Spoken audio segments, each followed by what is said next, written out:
Hello and welcome to True Crime Rocket Science, the most authentic voice in true crime. Well, we've heard that Alec Baldwin will face charges. Him and the armorer, Hannah Gutierrez-Reed, will be charged today. They will formally face those charges today. And so, when is a better time to look at crime scene photos that we haven't seen before and also remember Helena Hutchins in a way you probably haven't before? I worry that true crime, rather than sharpening our sensitivity to our fellow human beings, numbs us to it. The whole point in true crime is we are here because we care about justice, we care about the truth.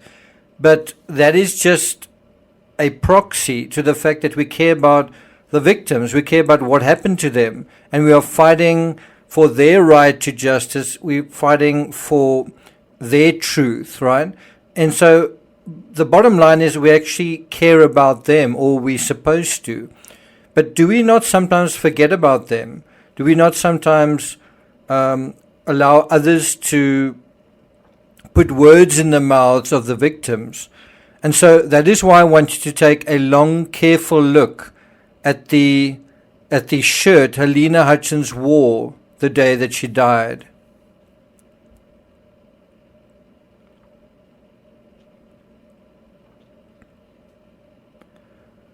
On this channel, we aren't gratuitous. We try not to sensationalize. But in protecting the dignity of the victim, we often forget about the victim. In the Baldwin saga, much like the Oscar saga and the OJ saga, we hear endlessly about the plight of the high-profile accused and what they have to say. And gradually, the victim moves further and further into the background. And so it is important to remind ourselves that even in a case like Rust, which seems not as serious as true crime, it is serious. Every death, within the true crime context or not, is a tragedy. And I really put my heart into this episode, into researching it. It takes quite a lot out of me just to narrate it and to write it. If there's one episode I would really encourage you to share, it's this one. Because I want to encourage my entire community to remember their hearts, right? Remember who we are dealing with. And so think about Helena, like Gabby Petito and Kylie Rodney. She was creative. She was an artist. Like Gabby Petito and Kylie Rodney, she wasn't at home. She was away on an adventure when she died. And so if you haven't visited Helena's Instagram page, maybe you should. The opening spiel to this episode is the very last video Helena posted, where you see her on horseback. But if you haven't visited her Instagram page, maybe you should. I'll put a link to it in the description. But you will see images like this.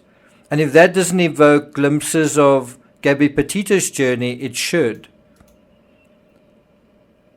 If that image doesn't evoke Kylie Rodney, it should. And yet Helena, a wife and mother of one, hasn't got nearly the amount of attention she deserves. In my coverage, I try to be factual rather than sentimental, but I want to make an exception now in my coverage of this case, in this episode, because I want to humanize Helena. On this day that Alec Baldwin is facing charges, and also the armorer, Hannah Gutierrez-Reed, I want you to do what is sometimes not so easy to do in true crime. I want you to care. I want you to see the person, the artist that I see. I want you to look at the vivid tapestry of Helena's life.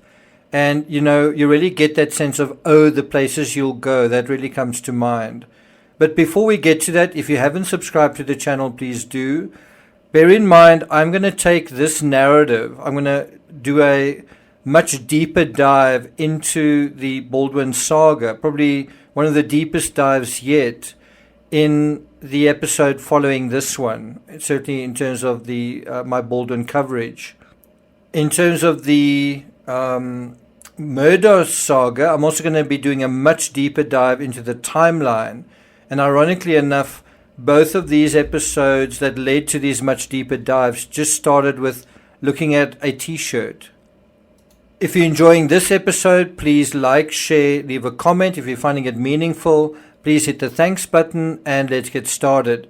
So if Gabby Petito had just embarked on her summer epic and was just testing the waters of social media with her van life adventure, well, Helena was deep into her adventure when it was cruelly stolen from her.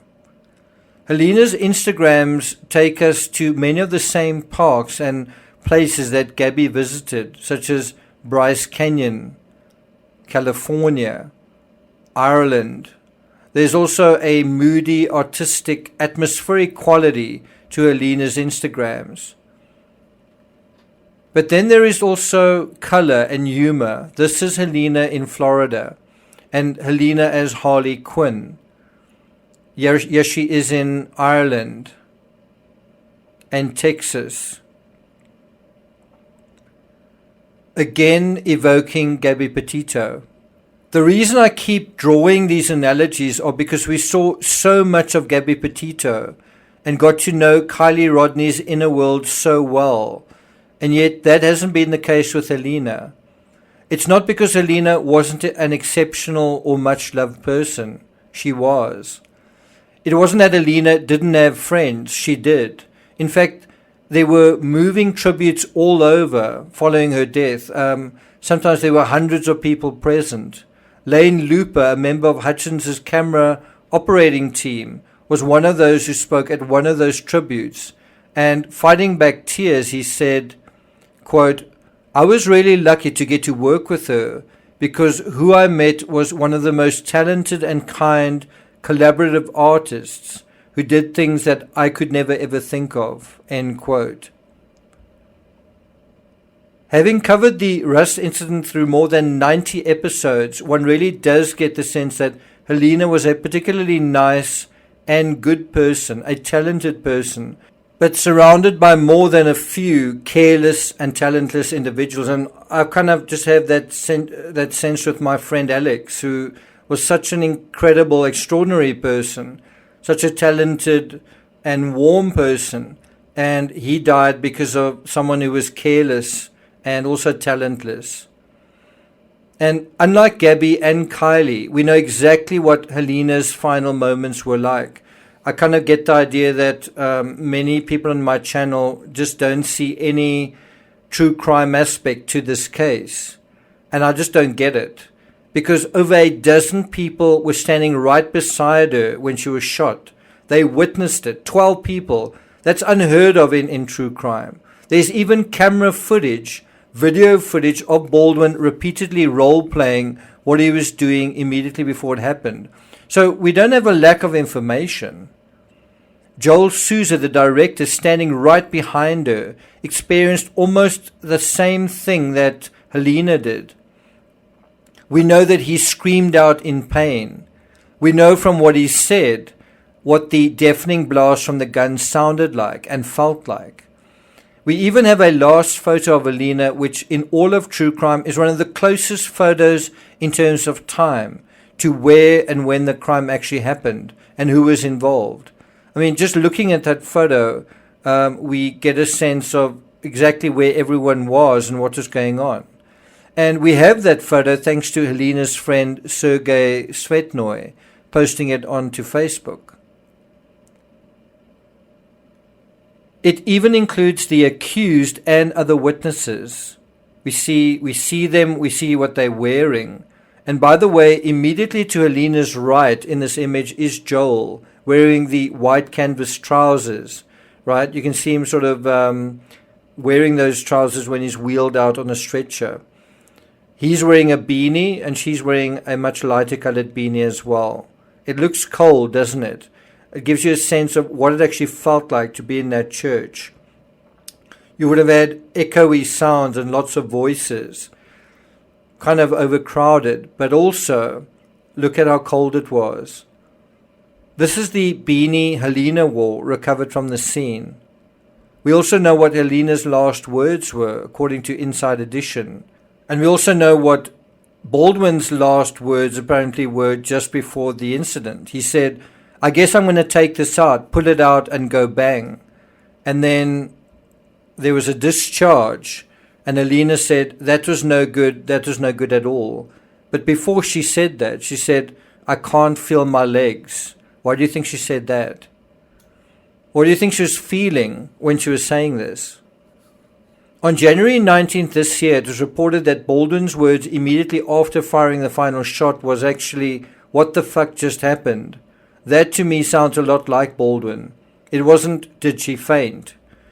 Unlike Gabby and Kylie, we even saw Helena still alive, still fighting for her life, being wheeled out of the wooden church immediately after the incident. I mean, if you don't get a gritty sense of something playing out right in front of you in this case, then I don't know where you could.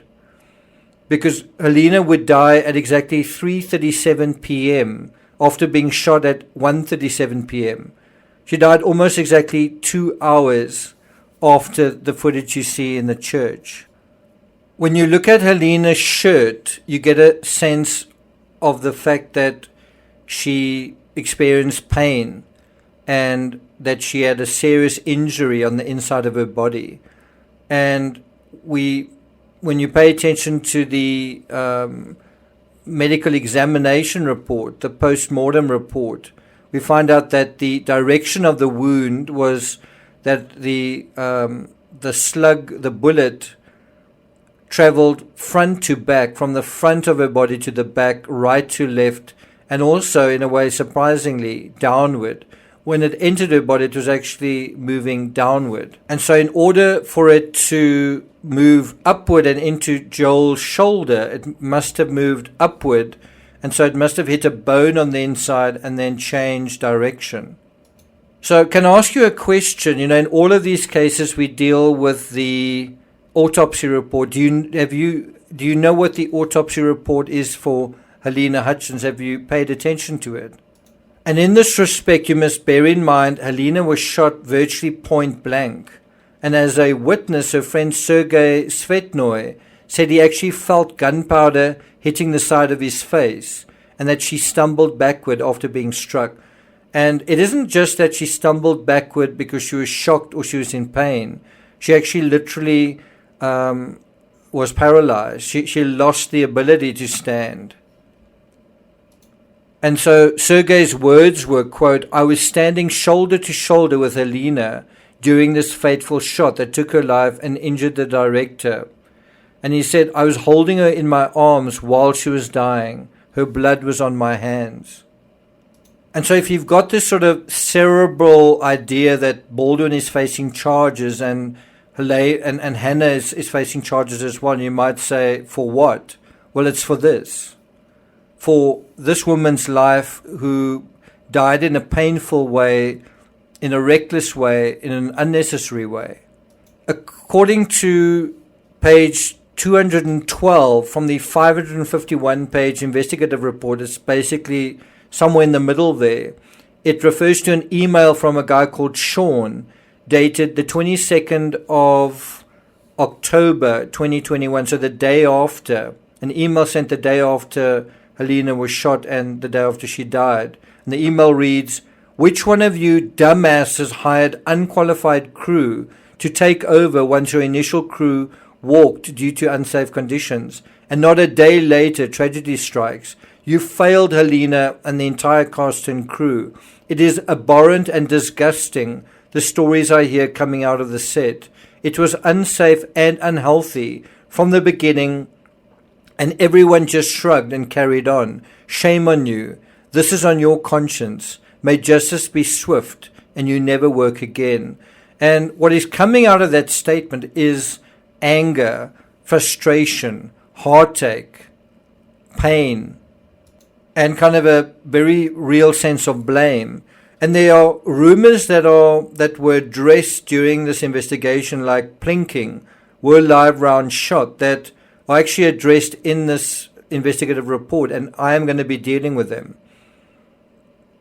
Was there plinking? If so, who was involved in that? We have those answers now. And yet when Baldwin talks about the incident, he waxes lyrical about wadding and the intricacies of dummy rounds that might give you a little poke. In other words, when Baldwin talks about the incident, it's all about Baldwin. And Alina seems to disappear into the darkness.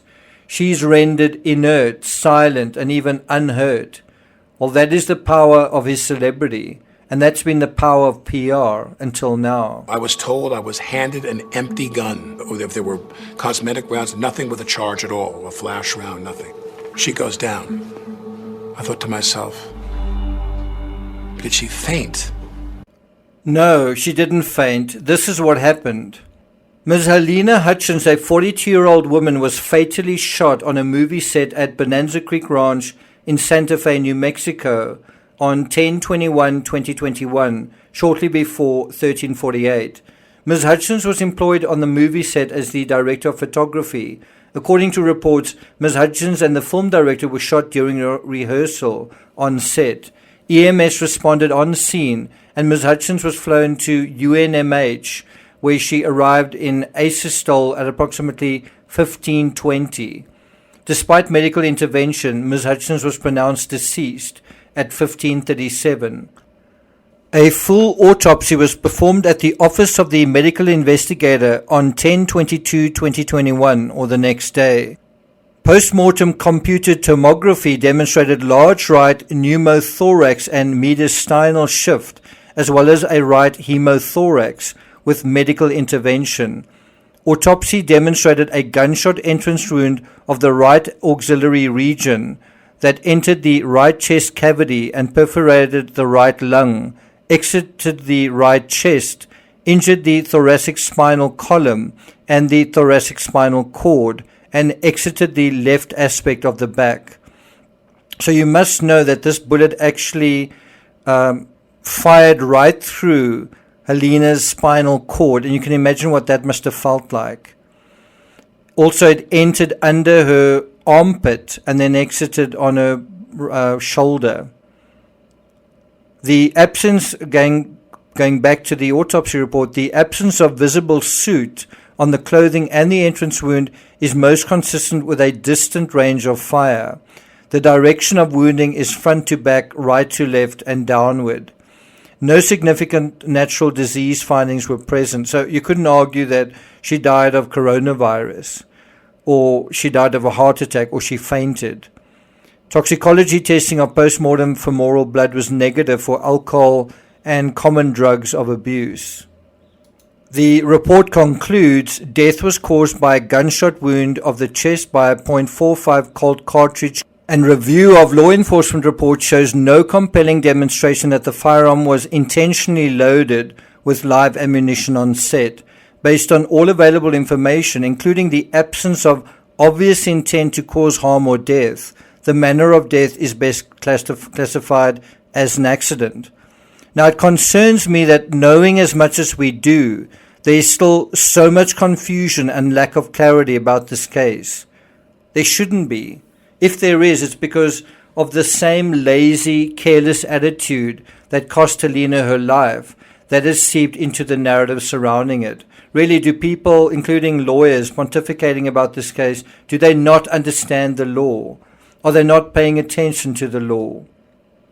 It concerns me that many of my followers don't see the wrongful death of 42-year-old Helena Hutchins as, quote-unquote, that wrong, or, quote-unquote, that bad either. For me, it's almost worse. As bad as murder is, there is at least something fateful about someone purposefully plotting, planning, and executing, whereas dying in an accident, unnecessarily, needlessly, just because someone was reckless, well, that seems infinitely worse. To be a sophisticated person doing your job and to die because of such a stupid reason seems infinitely worse to me. And what's worse than that is the aftermath, where stories are spun that simply aren't true. The notion that there was a live round in that gun did not dawn on me till probably 45 minutes to an hour later. 45 minutes to an hour? Well, she's laying there and I go, did she get hit by wadding? Was there a blank? Sometimes those blank rounds have a wadding inside that packs, it's like a cloth that packs the gunpowder, and sometimes wadding comes out and can hit people and it can feel like a little bit of a poke. Heart attack? Because remember, the idea that Did she faint? Did she have a heart attack? Well, why is Joel screaming at the same time? And why does it take 45 minutes to find out when there's actually another person who tells Baldwin, while he's still in his cowboy outfit, that things aren't looking good for Alina and that the bullet has passed through her body? So why does it take him 45 minutes only when they show him the slug? Why is there this story that is emerging? Alrighty. It got mixed up in her dummy loads. 0397. She's stable now, I think. He hit her in the back of the truck. He hit her in the shoulder. Hit her where both of them took it in the shoulder. Hers came out the other shoulder, which is why it's not good. His, the shoulder blade stopped good. So shattered. There's basically a wadding. It's a blank, but because I think it was based on the sound and how much ringing I had, I think it was a half load. So a good bit of wadding. And that went through. And that's it. When the firearm recoiled and there was this big bang and this loud noise and this flash, did Helena faint immediately after that and Joel screamed in pain directly behind her, and there's no idea why that happened? And I just think that whole conversation minimizes everything, confuses everything, and is it right that that's the case? And what's more, I think this is the sort of thing that is more likely to happen to us while driving or catching a flight somewhere. Imagine you doing your job and you pay the ultimate price because someone else was careless. And then when you are no longer there, someone tells your story and they minimize what happens to you. Did you faint? No, you did, but did you faint? No, you didn't faint. So I want you to look at these shirts, look at them carefully, spend 5 to 10 seconds longer looking at them than you normally would. Imagine that someone like you, a real person with a real life and a full life ahead of them, wore these shirts. This is Helena's shirt. This is Reva Steenkamp's shirt and shorts. These are Rebecca Zaha's hands bound behind her back.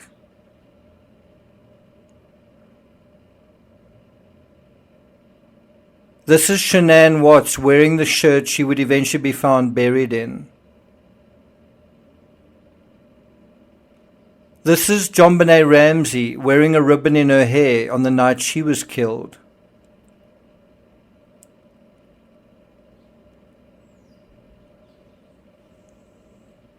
If it's still not personal to you, I want you to think about the idea the next time you put on a t-shirt that all that can speak about you and your body and your feelings and your blood and your consciousness of self, your deep inner feelings, is a shirt reduced to bloody rags.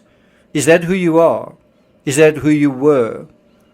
So who is going to speak for you? Who is going to care about your inner yearning for life and self-expression? And so I want to ask you again, genuinely, to care about this particular story, even if you don't want to or don't see the point. I want to challenge you to see it through to the end, not just because Helena deserves it and deserves justice, but because we all do. Will you join me in remembering her life and remembering acutely and accurately how it ended, and remembering who she was and what she lost, and remembering why we are and why we need to pay attention in the first place, why we are here? Can we pay attention and still care deeply? I hope so. And I think that's a question we need to ask repeatedly of ourselves in the true crime community. Can we pay attention and still care deeply? Well, do we care about the facts? Do we care about what matters? Do we care about authenticity? I'm not going to take it further than that in this episode, but I'm going to do a much deeper dive that brings together so much more of what we know and why the Rust incident happened. So look out for that. If this video has moved you, touched you, please share. Share it at least with one other person. Thank you for listening, and I'll see you guys next time.